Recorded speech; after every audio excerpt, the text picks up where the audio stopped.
Welcome to the Finding Purpose podcast. I'm Adam, and I'm truly grateful you're here.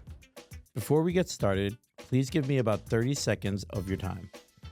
This podcast is a space for real conversations about growth, identity, resilience, and the moments that shape who we become. And beyond the conversations, I work closely with a small number of individuals through my private coaching experience called the Core Shift program. It's designed for people who are ready to break old patterns, gain clarity, and realign their lives with who they truly are, not just who they've been conditioned to be. Spots are intentionally limited, so if something in these conversations resonate with you, you can learn more and apply by visiting my website, www.adamvora.com. All right, let's get into today's conversation. What's going on, everyone? Welcome back to the Finding Purpose podcast. I'm Adam, and I'm truly grateful you're here. Whether you're listening on Apple Podcasts or watching on the official YouTube channel of the Finding Purpose podcast, thank you for being part of this community. And as always, if you haven't yet, please subscribe, leave a review, and share. It truly helps this community grow. Our guest today is a testament to the power of resilience. Andrea Della Mura was just 24 years old, focused on a rising career when she received a diagnosis to change everything: breast cancer. Decades later, as a two-time survivor, Andrea didn't just walk away from that experience, she used it to find a revolution in how we care for our bodies. After finding herself triggered by the cold, sterile environments of traditional infusion centers during her own recovery, Andrea realized there had to be a better way to heal. She envisioned a space that combined elite medical science with the warmth and comfort of a wellness retreat. Today, she is the owner of the DripBar in Rye, New York, where she helps clients fuel their lives by feeding their cells. Alongside her son, who navigates his own autoimmune challenges, Andrea is on a mission to make proactive health accessible, safe, and deeply personal. She's also an author in the making, currently writing her book, Be Brave, to share her journey and the stories of others who have fought back. Andrea, your story is amazing. Me and you have had the opportunity to really get to know each other over the past several weeks. I reached out to you, I think, a little bit before the holidays. I'm really grateful that we finally connected, and I'm even more grateful to have you here. I really think that was very like Cliff Notey of all of the things that you're doing, you have done, and have also like gone through. So I'm really excited that you're here. Thank you so much for having me, and thank you for the lovely introduction as well. Yeah, thank you. So I don't even know where to start. You know, like I would like to start with just kind of like the early Andrea, where you grew up, what it was like growing up, and just work our way from there. Well, I would like to say I was an ordinary girl growing up. I'm not sure my family would say that, but you know, I had a wonderful growing up, and I worked really hard at a job that I had. I was lucky enough. What a lot of people don't know is that I have a 2-year college education, and I went to work. And I had an opportunity to actually experience what it was like to be a buyer for a company. And it was a screen printing company, actually, that I started with. And I grew really fast. I decided at that point that I really was going to put school on hold, that since I'm having this opportunity to travel and do things that my friends were only wishing to do, I put a pin in it. And I grew pretty fast in it. And I was traveling to Europe and, you know, a few times a year and meeting people around the world. And I was in my early 20s. And it wasn't until I was 24, as you stated in the introduction, that I experienced my first cancer. And so that was really rough because at that point in time, no one knew what to do with me. Doctors, you know, scratched their head thinking I didn't fit in any box. Having to actually tell my family, you know, that, you know, there's a potential here that I do have cancer. I don't know what it looks like.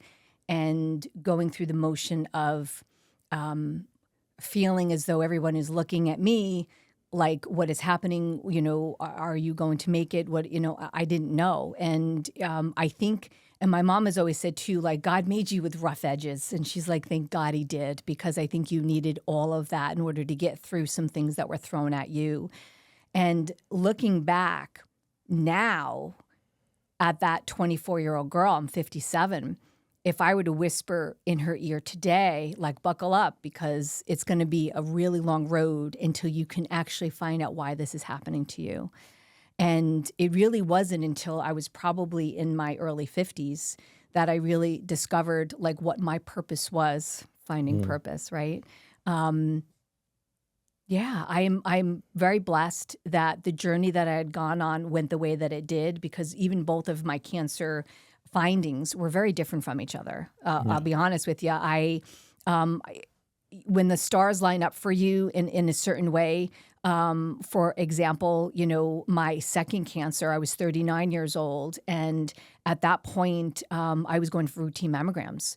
And during that mammogram, they actually found something, but it wasn't the cancer. It was actually, very long story short, it was actually a calcification. But because it was me, they really wanted to get it out. And so when they went in to do what they call a scoop, to put it underneath the microscope, what are we looking at? I got that call, and they said at that point, like, by the way, what we saw, in the mammogram happened to be a calcification. I'm like, right on, let's do this. Yeah. They're like, wait, what was next to it? 1 millimeter cells. I said, okay, so what does this mean?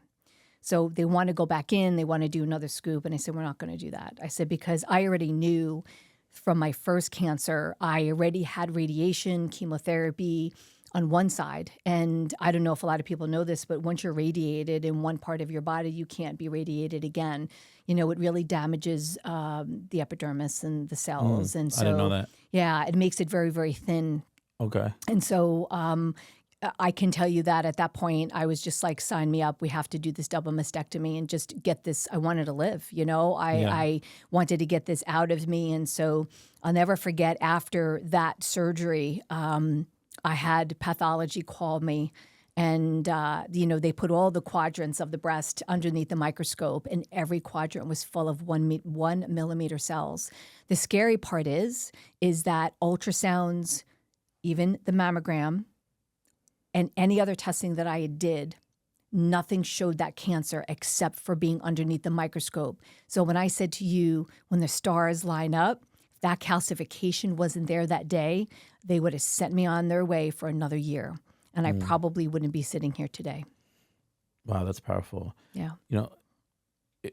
I'm thinking about, what you said about what you would have told 24-year-old Andrea. And how did that affect your mindset? 24 Andrea battling the first bout. What were some clear differences you saw in the way that you thought and the way that you approached life after surviving that first one? Great question, because I think I was in denial. Okay. Denial. Like, I didn't want to talk about it. I wanted to bury it. This didn't happen. I wanted to be like everyone else. I wanted to be normal. So during my first cancer, I lost my hair, right? And as a young woman, right, a lot of times our hair is our mane, and it defines us in a way. And granted, okay, so this is going back in the early 90s, I'm just saying. So there's a lot of big hair going on in the early 90s, and there was a part. So Rachel was getting popular. And I write about this in my book actually too. And I talk about a time when, it was still winter, and my hair was starting to grow back just a little bit, but I was still very much about like covering. And I have to tell you, like, the wigs and the extensions they have today, God bless, because they're wonderful compared to what was 30 years ago, okay? So I decided not to do the wig thing. And what I would do is I'd wrap a cashmere sweater around a scarf around my head, and I put a baseball cap on, and we would go out. And I went out with a group of friends this one night to this little pub in where I used to live by my parents. And I remember going in, and it was hot. Like, all of a sudden, you just picture having your jacket on, and there's a lot of people, and I was hot. And I literally started sweating, almost having a panic attack. And I said to some friends, I'm going to go into the bathroom. I'll be right back. And I went in, and I remember taking it off. And I remember just kind of like taking a paper towel and just kind of wiping my head. And so, I was I had hair growth. It started to come back, but it was probably as short as yours, if not shorter, coming back. And I was just still not very comfortable. But something inside of me, I just kind of pulled it together. And I said, you know what? I put some lipstick in. I was like, screw it. I'm going back out there. And I remember I put the scarf and the hat in my bag, and I remember walking back out to my friends at the bar. And I remember looking at them, looking at me, and I saw them, and like they were like a deer in headlight looking at me. And they were like, you look amazing. And I was like, okay, wow. I had people coming up to me all night, and they were like, hey, like whatever you did, like, wow. And I'm thinking to myself, this is nuts. Like, this is so crazy. So I decided to suck it up and just be like, you know what? I can't do this anymore. I'm sick of hiding. And I went with it. I really did. But I never forget that feeling of being like, wow, I surrendered again and said, I just have to be me and go for it. And so as uncomfortable as it was a special night. I'll never forget it. One of the things that I think about when people go through adversity like that, especially at a age where, they're 24, you're an adult, but I think you also are in that transitional time in your life where you're also still trying to figure out who you are, what you want to do, what your purpose is, right? Good point. And when you go through something like that, there's also a lot of stigmas that come with it. And the treatment of others changes. The way they look at you, the way they talk to you, the way they may or may not walk on eggshells around you. For me, it was when I started to get in trouble, hanging out with the wrong crowd, started drinking, started getting into trouble, where I was almost like labeled the bad kid or, he's trouble. And obviously being, having cancer, there is a stigma and there are labels that come with that as well. You've never struck me as someone who embraces those labels. But what were some things that you thought of during those moments to make sure? I mean, that's such a powerful story. Just walking out and being like this isn't. It was more of a symbolic gesture as well. Yeah. What were other things that you need? Did the way? What changed? I mean, I guess for the people around you and. Because I don't know, you just don't strike me as someone who would embrace stigmas.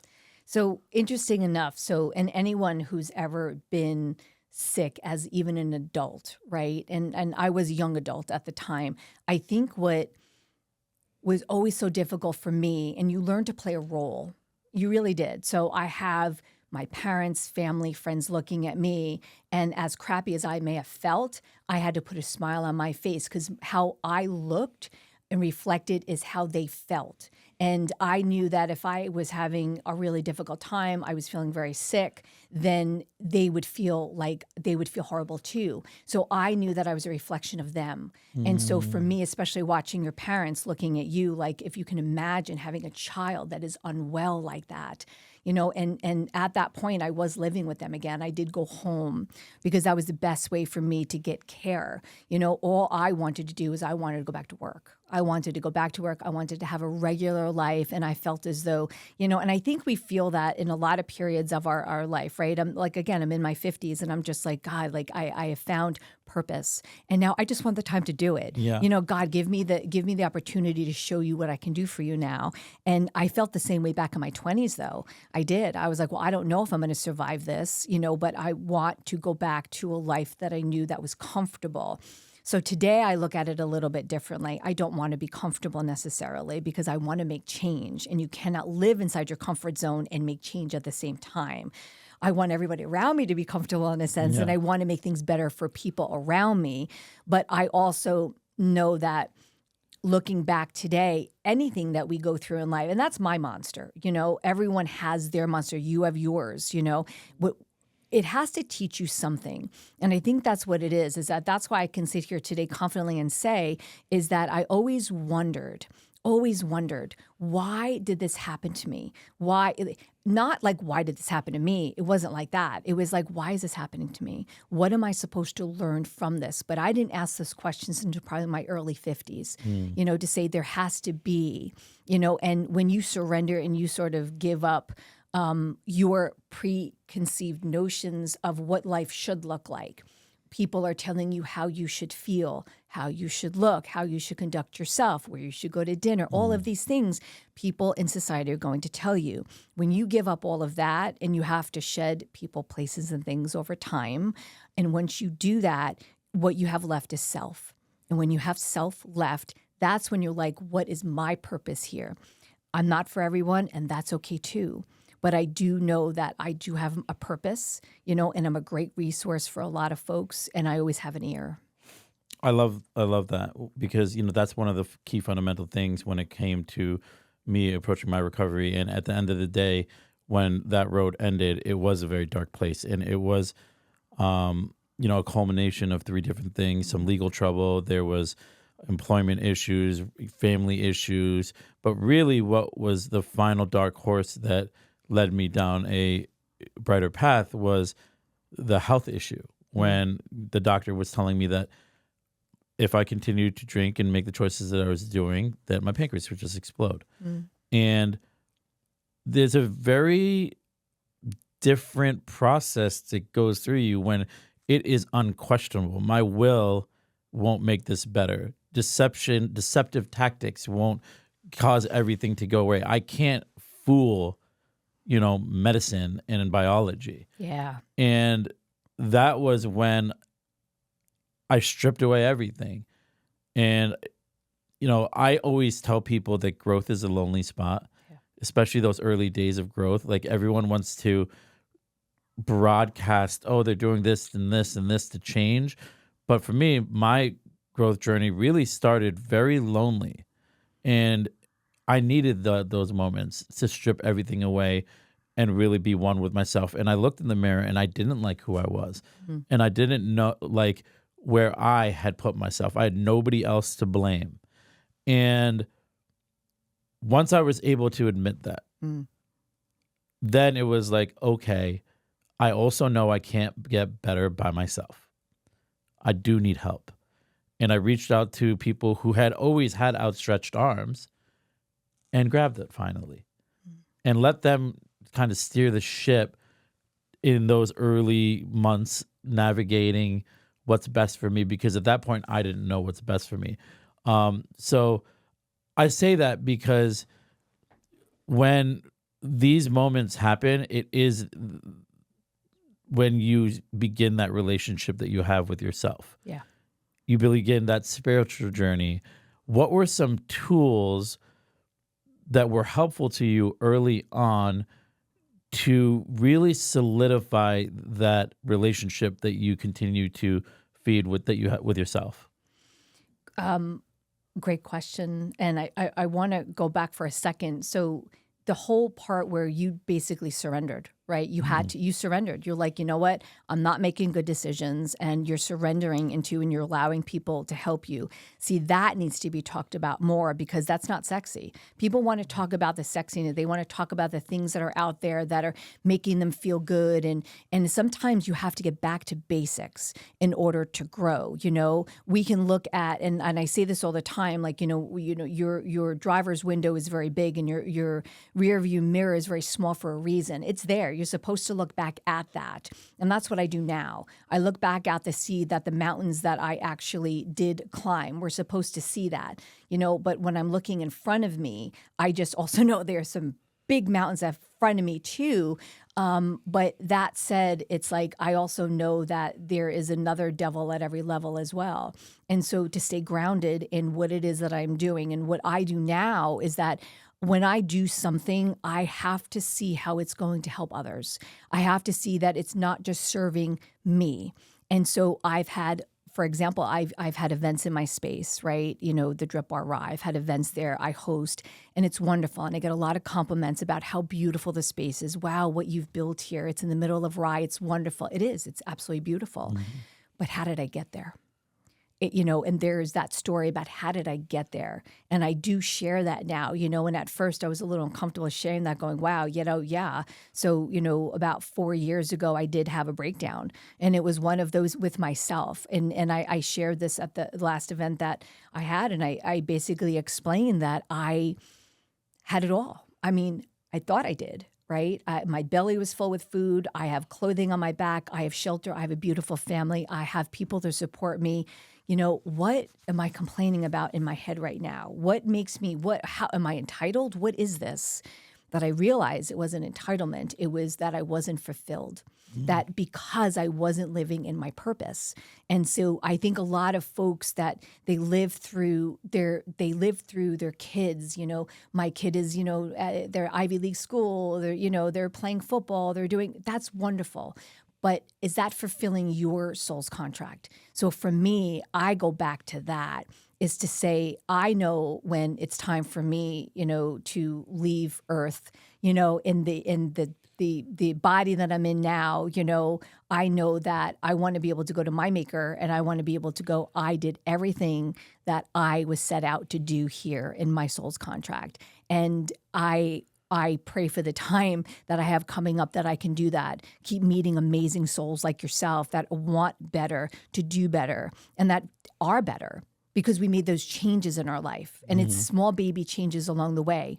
Yeah, and I think it's also to acknowledge that these obstacles that we face are catalysts for us to be able to think and understand what's really important.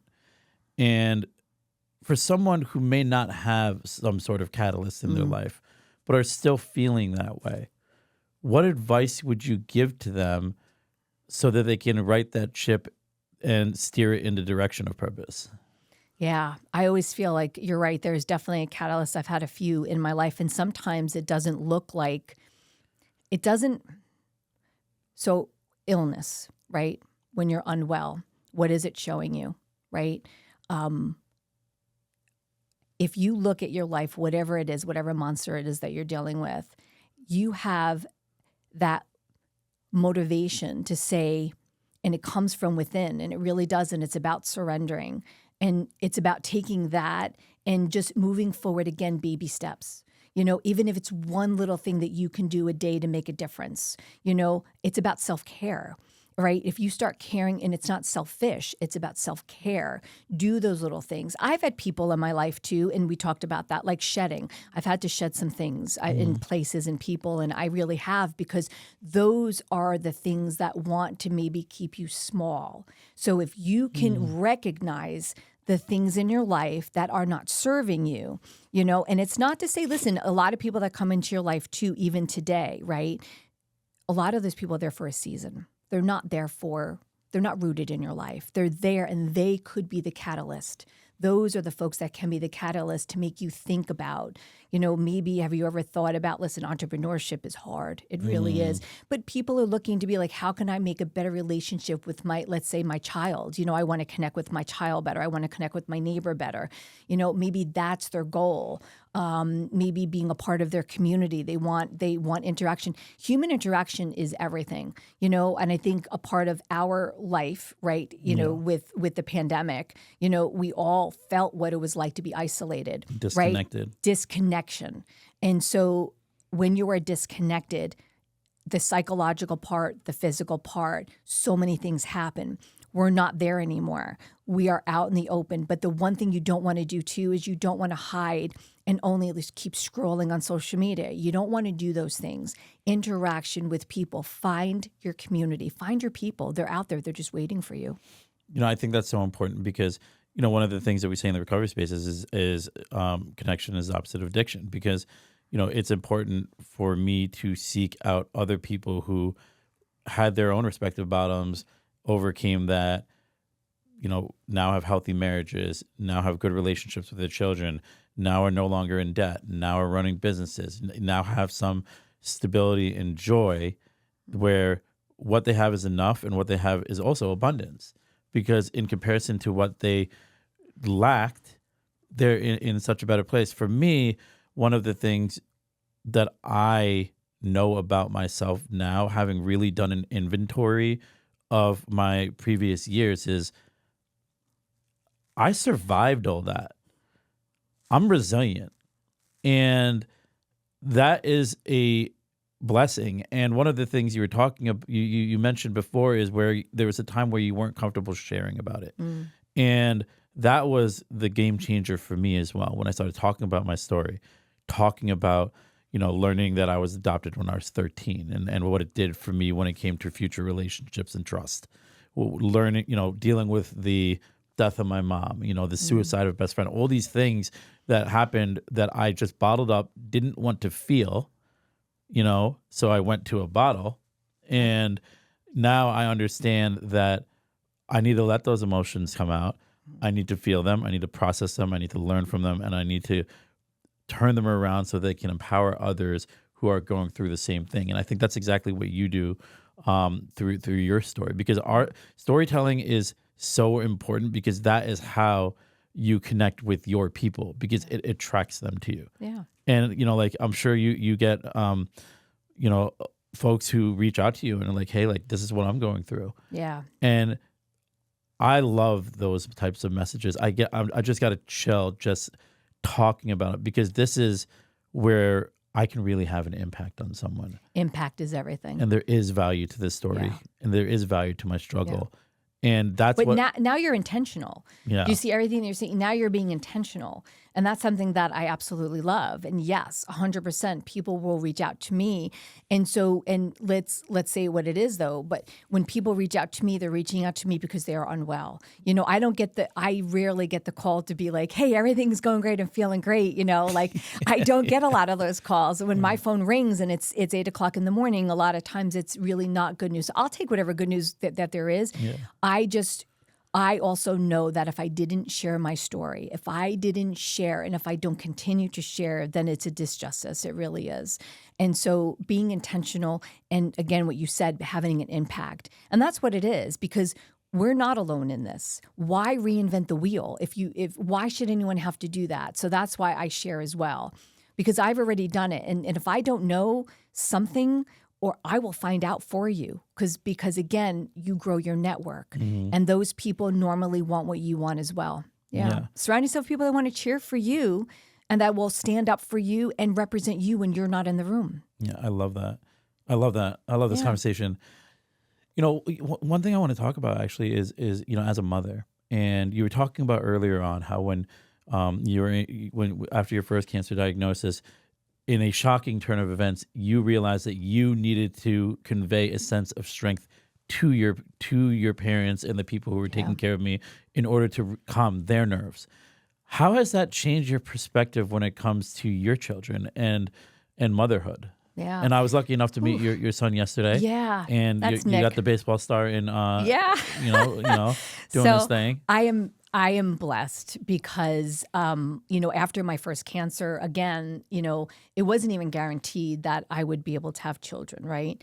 And so I always said, I put in God's hands at that time. And full transparency, and my mom can tell you this too, like if you tell my daughter not to do something, she's going to do it twice. And that's pretty much what I did. So not having children, I waited 5 years though. I had to wait 5 years after chemotherapy, right? Because a woman's eggs are still sitting there even during chemotherapy. So you have to have 5 years of cycles going through, and getting pregnant with my first son, Nick. I mean, my gosh,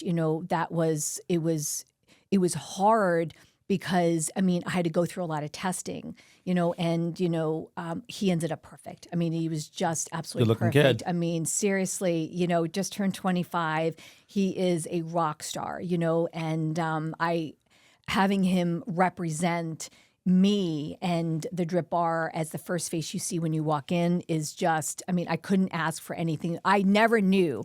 Having this child in my arms, imagine just being like, wow, we're going to work together someday. Yeah. That never came out of my mouth. So cool. This wouldn't happen. And so this really, truly is a family business, and the community adores him. Just adores him. And then 2.8 years later, I had my second son, and he is a college athlete today, and he's been through stuff in his life. He was the one that was sick for a very, very long time. And, I touch upon his story a little bit because it is impactful with my story. And, a lot of times I think he's even a bigger rock star because, I think he lost a part of his childhood to his illness. Autoimmune. And I had to knock down doors that I had no idea what I was doing, anywhere from the schools he was going to, trying to find the help, people to understand. And, he said something to me once, even when he was younger, because no one understood the autoimmune, right? He's 22 now, so this is going to go back when he was 10. And he said to me too, he's like, sometimes, I wish I did have cancer because then people would understand what it was. But because it wasn't, he was still going through such a hard time. And I remember also in high school, I had his guidance counselor call me one day, and he had, he missed a lot of school. It was really hard for him to get there. And she called me and said, he shared something with me today. And of course I buckled up. I was like, oh God, what did he say now? And she said, we had a talk, and he basically told her that, some kids, they come in here and they fake being sick. He goes, I have to come here every day and fake being well. And it took her down. It really did. And we both cried on the phone. I was like, okay, so what are we doing? And so we didn't even know he was going to graduate high school, not only with honors, right? But he actually graduated, and he made it into D3 schools for baseball. And, he's a starter. He gets to play every game, and he could not be happier. And he works so incredibly hard. So when I look at people and, I look at situations, I am so incredibly in the know when someone comes into me and they say, I'm having a hard time, or my child is really struggling, or I had someone even come in yesterday with her son, 22, same age, high anxiety, really, really high anxiety. And I looked at him and said, okay, I know. So I knew I could feel the anxiety of what, but I also know what we can do at the DripBar to help bring that down. And I think what people don't understand is that, and we may have talked about this another time, is that people come in looking for a quick fix. And listen, if there was a magic pill or bullet, I would have found it. Trust me, it's not. You didn't get here overnight, and you're not going to fix it overnight, but you have to stay strong, and you have to go in the right direction, because those baby steps that we talked about are going to get you where you need to go. So if you're standing at the end of a forest, right, you cannot see at the end of that forest, but you can see the step in front of you, and the next step, and then the next step. By the time you know it, you're getting to the end of the forest, and you're going to see the light. People don't stay on track. And so that's what we try to do. And a lot of times also in my experience, even at the DripBar, we have resources for folks, and they want to know what is going on. They want to get down to the root cause of what is happening. But what they don't do is that they don't take that next step. We can find out what it is. Maybe it's a bad gut biome, right? And, the gut tells you everything about what is going on with you. 90% of autoimmune comes from the gut. Maybe it's that. Your anxiety can come from the gut. Maybe you're not... maybe your gut biome is not allowing for the serotonin to get to your brain. Maybe it's that. Maybe that's what's causing the depression, anxiety, right? But the whole thing is that we can get them to the door, and we can get them to be able to take that next step, and they stop. They stop. So you wonder why. I check up on people all the time to be like, hey, I noticed you didn't come in for whatever therapy, or, we haven't seen you in a while. What's going on? Life happens. Of course it does. But your health is your wealth, because I don't care what you have in the bank. If you don't have your health, you don't have anything, as far as I'm concerned. Love that. Quick pause. Give me about 25 seconds. If this conversation is resonating with you, it's probably not by accident. Beyond the podcast, I work closely with a small number of individuals through my private coaching experience called the Core Shift Program. It's designed for people who are ready to break old patterns, gain clarity, and realign their lives with who they truly are, not just who they've been conditioned to be. Spots are intentionally limited. If this speaks to you, you can learn more and apply by visiting my website, www.adamvora.com. All right, let's jump back in. I want to talk about that. Health is your wealth, and obviously having experienced yourself, having watched your son go through it as well. What are some things that people... you talked about the gut health. You actually covered a lot right there.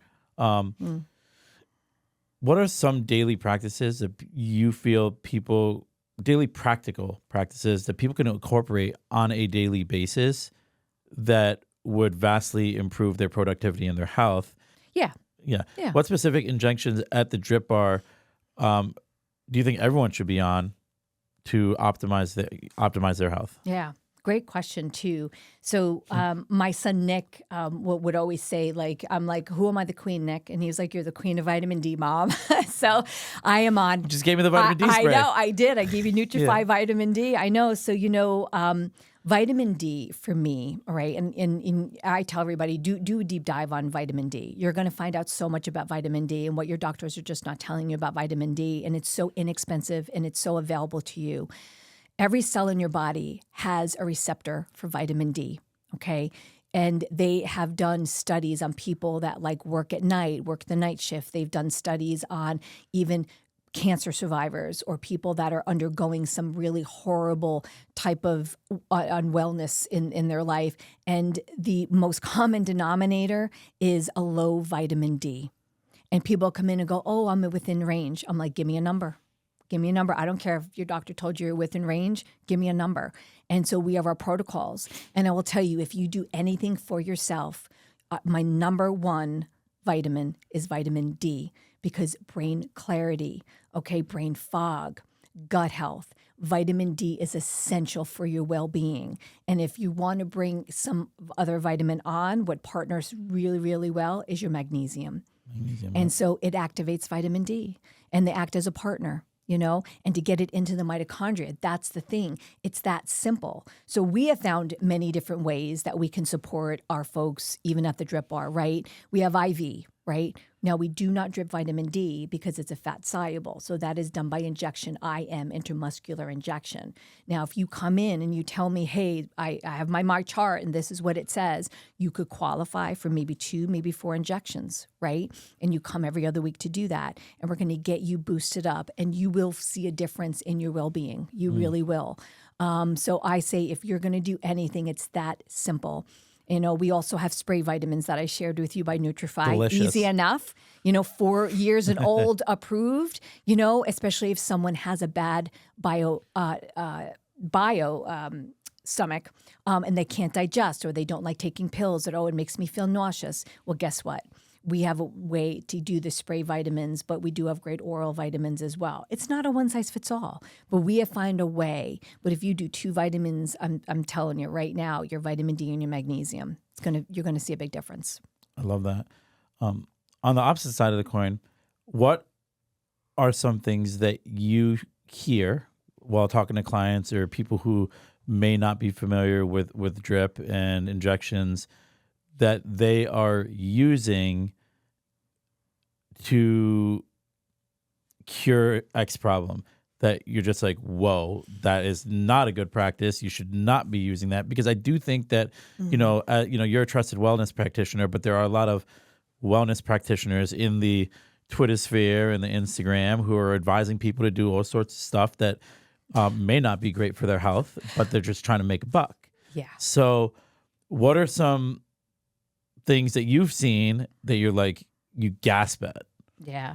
So a lot of folks will come in and be like, I heard it on TikTok, so I want it. I'm like, did you? You heard it on TikTok? Fantastic. Let's talk about that.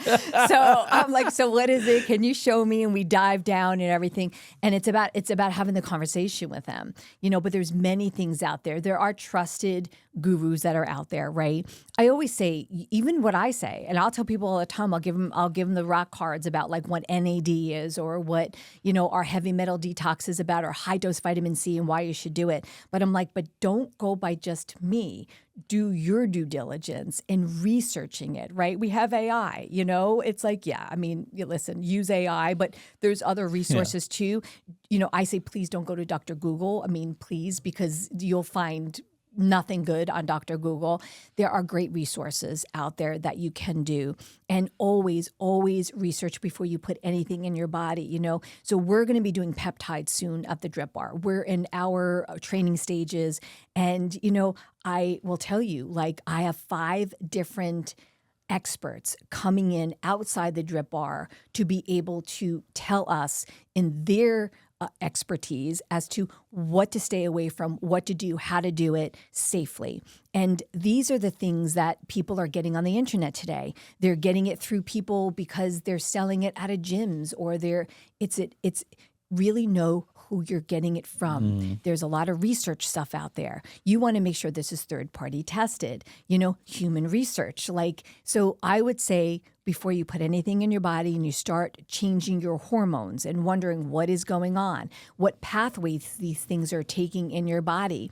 A lot of them are awesome, but a lot of them are a little bit like, let's let a little more research go by. Yeah. So there's going to be a lot of this coming out now, and everyone's going to jump on the bandwagon. But like anything else, do your research, before you put anything in yourself. Yeah, it's funny because I think also it's understanding that yes, we offer this, but this is also in conjunction with whatever you're doing and your wellness plan. Like, Lifestyle. Are you working out right? Are you eating right? Are you sleeping right? These are all things that we're going to factor in order to be able to recommend you the best regimen of products that are going to optimize all of these systems. Yeah. And I think you're right. Like when it comes to the quick fix, and because of the influx of social media, people are like, oh, take this supplement and you're going to look shredded in 3 days. Like that's not practical. I'm sorry. But people believe it because we're so addicted to instant gratification. Instant. You know, and we want results right now. Yeah. I think it's amazing that you sit down with your clients and walk them through it. Every and one say, of them. hey, you can lead a horse to water, right? Oh, I see that all the time. And you lead them the horse, and they're like, oh, but I still want it. And it's like, okay. Yeah. Listen, we do GLP-1s at the DripBar, right? You know, and sure, can you take off the pounds with that? Absolutely. I have a conversation, and although that client might actually qualify, I can deny them as the business owner. And I'll tell you why. Because now I've had the talk with you. I understand your lifestyle. I also understand that you're not willing to make some lifestyle changes. Yeah. These things are not meant to be a lifetime for you to be on because they will end, right? I mean, yes, there's these, you can microdose and there's reasons why you should be on it. Again, it's personalized. But I also can identify the folks that are just looking for that quick fix. Yeah. And then when it ends and your lifestyle didn't change and you gained back the weight and now you spent all this money, you put your body through all this stuff, and now all of a sudden you come back to me and go, So I would rather you do it a different way. But now I'm not leaving them stranded. I'm going to give you a resource. I'm going to give you maybe a nutritionist. Maybe you're going through menopause. Maybe there's something happening that until you address other issues, that weight isn't going to go anywhere. Is it a hormonal imbalance? So there are things and that's why you kind of, I meet people where they are. Right. And I give just enough information if I think they can handle it. And then if they want more, I will go deeper. Not everybody wants to hear it, And so I think that is also with a little experience. We try to figure it out in a kind way. Yeah. No, totally. Before we jump into what I want to talk to you next, just a quick word from our sponsor, Relive the Moments. Quick break to shout out our sponsor, Relive the Moments. Founded by John Lim, they're redefining how we share memories. From tap-to-play photo frames to interactive coasters, they turn ordinary objects into powerful, shareable experiences. Perfect for weddings, events, or milestone moments. Relive, reconnect, reimagine. Check them out at www.relivethemoments.com. Now back to the show. So the next thing I really want to talk to you about is entrepreneurship. Entrepreneurship. And I always take this from a conversation that I had earlier with my friend John Mendez. He goes, entrepreneurship is the greatest personal development journey that you will ever go on. Agreed. Talk to me about that. Because, I think me and you, the one thing that we have in common is that we have a body of evidence showing how resilient we are and how we can overcome a lot. And that's a weapon when it comes to starting your entrepreneurship journey. It's like, dude, I'll figure it out because I figured all this out. Yeah. So talk to me about, making the decision is a big decision. And those early days, the early days of the DripBar. Yeah. I mean, we're open 21 months. We're still a baby. But when I signed the FDD for the franchise, if I'm 57 now, I was probably like 53. And I had my whole family going, wait a minute. Like, seriously, like, you're in your 50s. You're doing this now?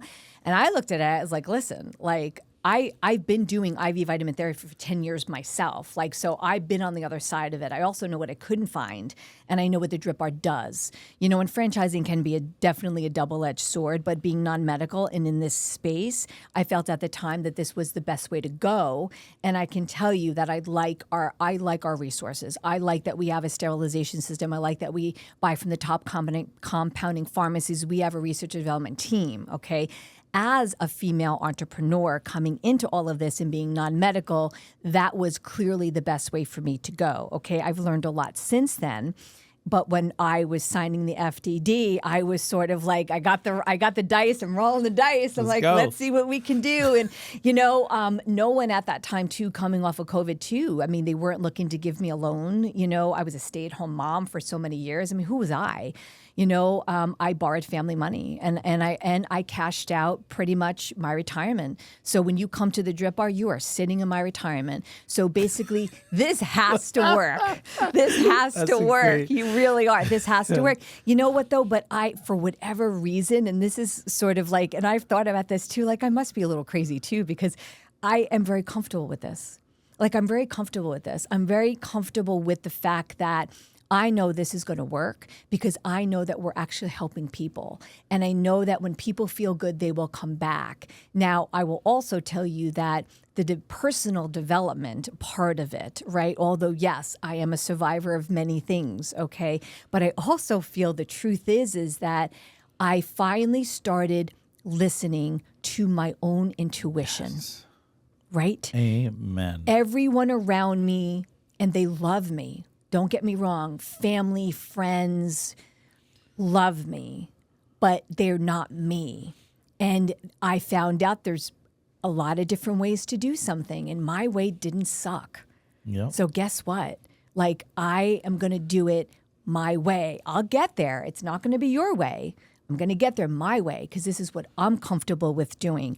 And I always feel that I try to lead with integrity to make that impact, right? Big words, you know, and at the end of the day, I'm the one that has to put my head down on my pillow and feel good about what it is that I'm doing. Mm-hmm. Yeah. I love that because I was going to say something like right along the lines where the only person who needs to believe in my dream is me. Yeah. Period. And if you spend time trying to sell that dream to people who don't understand, who don't think the way you do, and who don't want what you want, and are really just giving you advice by projecting their fear onto you, always. Then you're always going to the amount that you can grow both in business and personally through your business is not going to be at a pace that you want it to be.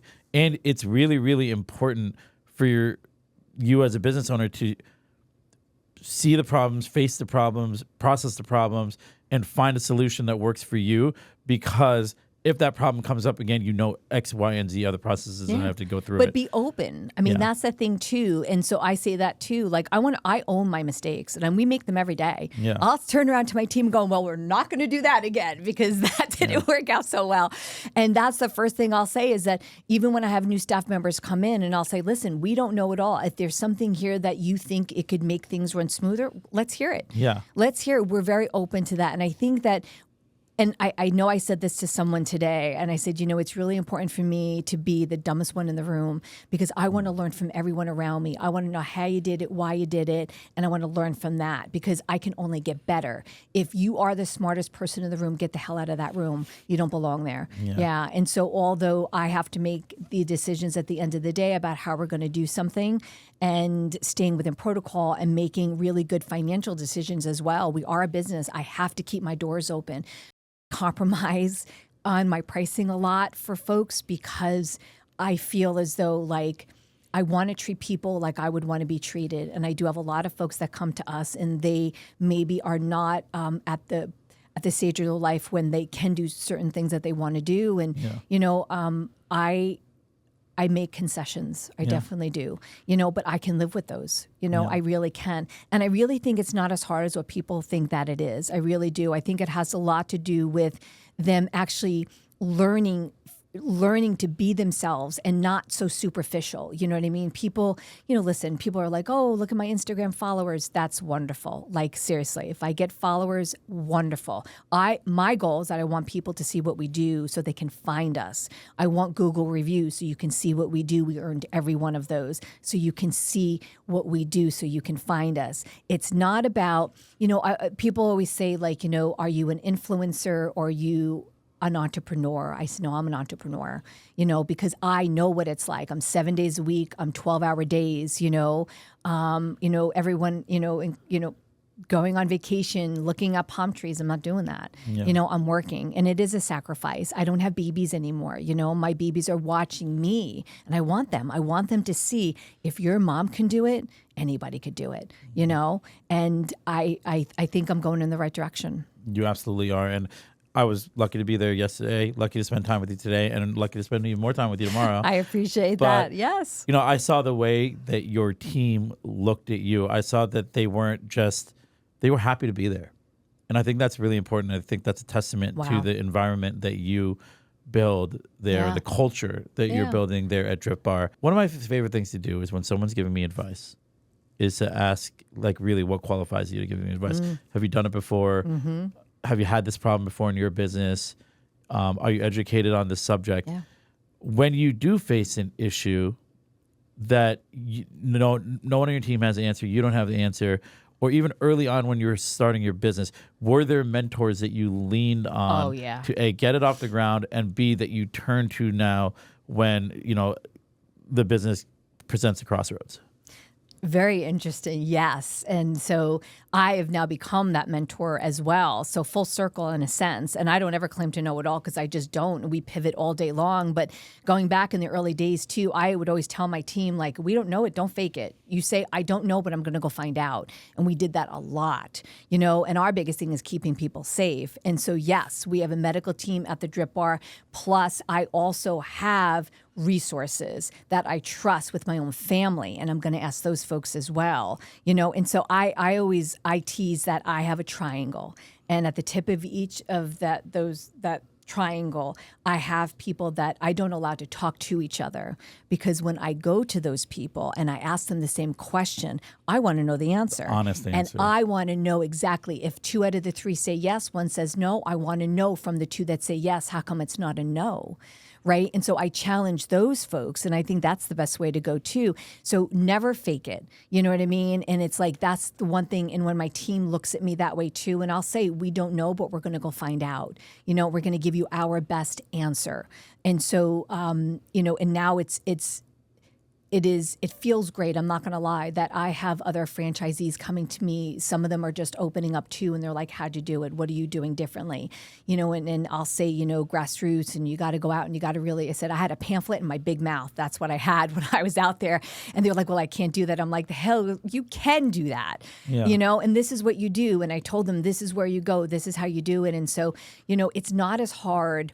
It is hard for some folks that are a little more maybe introverted. I've never been introverted a day in my life. I mean, so it's not hard for me, but it's about being truthful and making sure that you're conveying the right message, and never, saying anything that is untrue, especially when it comes to your health. Yeah. What is the most significant thing you learned about yourself through this entrepreneurship journey thus far? Throughout my life, I always felt as though I was never, I wasn't as smart as the next guy, right? I always looked for approval. Like, am I doing it right? Is this good? Do you like it like that? Is this okay?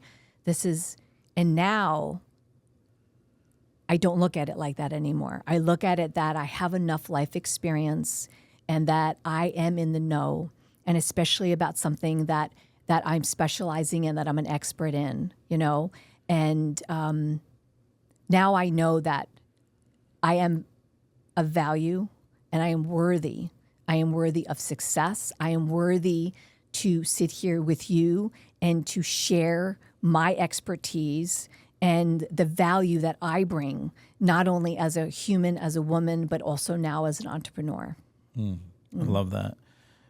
By the time this comes out, we would have already had our event, but we do have this event coming up. We do. With the panelists. And I love having this conversation because I just know it's going to be a powerful show for everyone, frankly. Yeah, and I we've agree. assembled a really good crew that really rounds out all different components of wellness.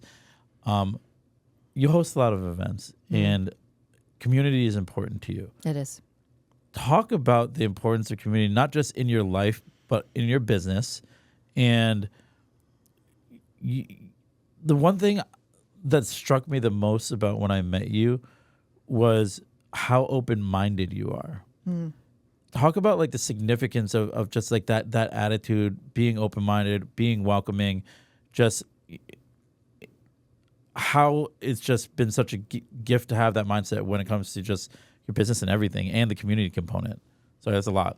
Yeah. And I think the first thing that actually pops up in my head is that I have clients that, sometimes, they come in first time I'm meeting them and maybe they're not feeling their best. They're not going to show their best self. They're really not. And I have an example of just recently, a couple of weeks ago, this woman walked in and she was really giving my son a hard time about even filling out paperwork, and I'm like, we're federal, state, and HIPAA compliant. You're not going to get past this. If you want a service from us, this is something we need to keep you safe. We need to know a little bit about you. And so I got her in the back, of the lounge and just talking to her. And I could tell, and I just looked at her and I said, what's going on? I could just tell she just was like, there was something so deep, and I've never met her before, but I've been very good at being able to read the room, read people in a way. And I had to ask her, I said to her, like, what is going on? Just in a very soft voice. And she just started to cry. And she told me about a situation that was happening in her life. And I was like, wow. I said, that's a lot. And in my head, I'm seeing the movie in my head. I'm like, she's going through a lot in this moment, and she's looking for a way to make herself feel better. And kudos to her for finding us to be able to do this, because now she has to go and help someone else.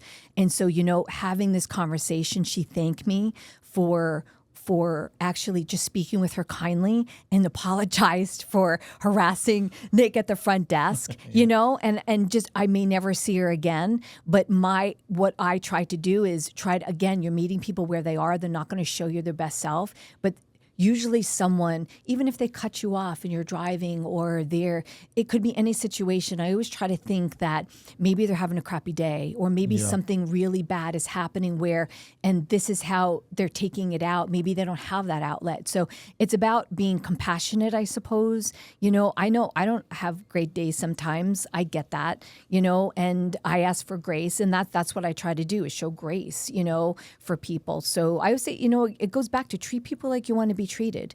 You know what I mean? And some people are just not nice people to begin with, and that's okay too. But for me, I'm going to show people compassion, because that's what I wouldn't want people to show me or my family if I'm not there. I love that. And that's a powerful story and a testament to how you just are driven by the desire to help others through your lived experience. Wow. Thank you. I already asked you one of the questions that I normally end with, which is what advice would you give to someone on the journey of finding purpose? I think you just laid out a slew of just information and strong advice for folks. But I do want to ask, what does the word purpose mean to you? Wow. Purpose is something that I think every human being needs to have in order to survive. And I think that a lot of times you have to hit a really low in your life. And it's not, and I think someone had said to me once, like, a lot of times people think of purpose and, you found, what you're supposed to be doing. And it's not all rainbows and butterflies. It is completely opposite. It is the depths of hell, and having two hands tied behind your back and, trying to get through a fire. That's how you find purpose. It's usually in the lows of your life. And so if you are in the low of your life and you feel like, how the hell am I going to get out of this right now? A lot of it is about, and I've used the word before, surrender.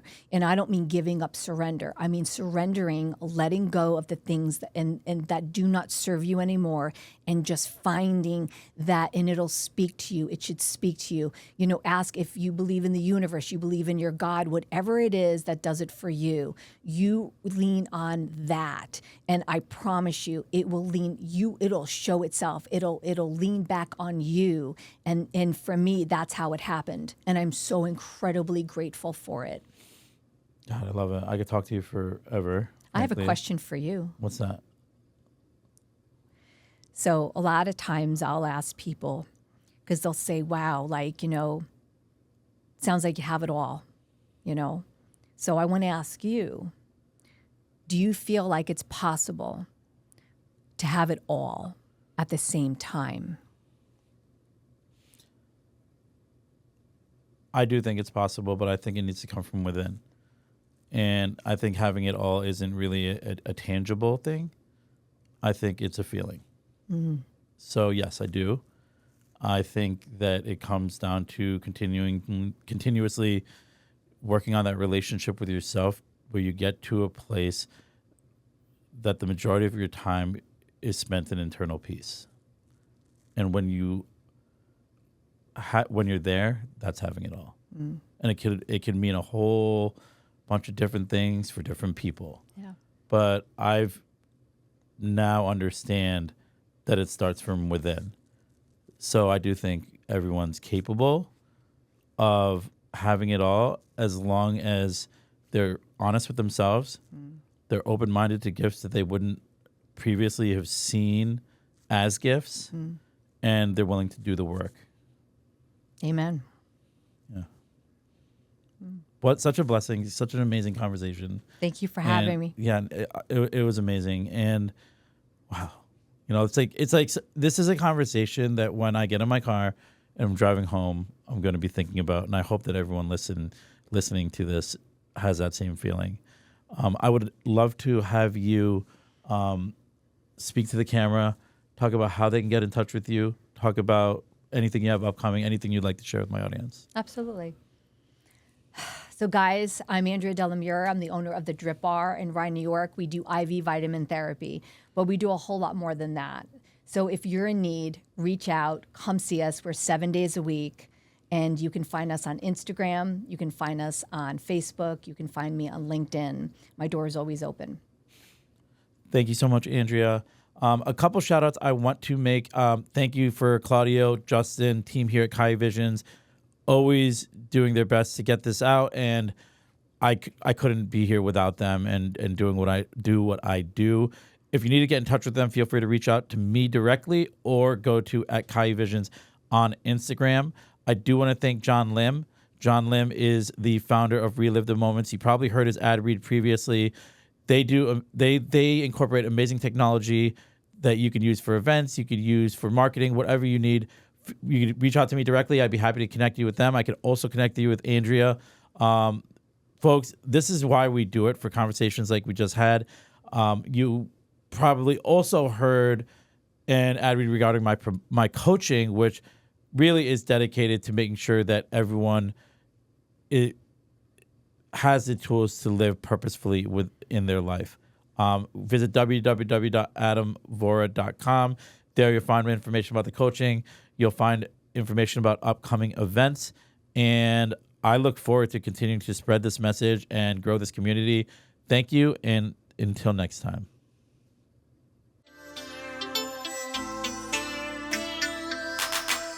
Before you go, I just want to say thank you for spending this time with me. If this conversation resonated, know that the work doesn't have to stop here. I work with a small number of individuals through my private coaching experience, the Core Shift program. And I also host intimate in-person events called the Purpose Panels, where these conversations come to life through community and connection. To learn more about coaching or upcoming events, visit www.adamvora.com. Until next time, stay intentional.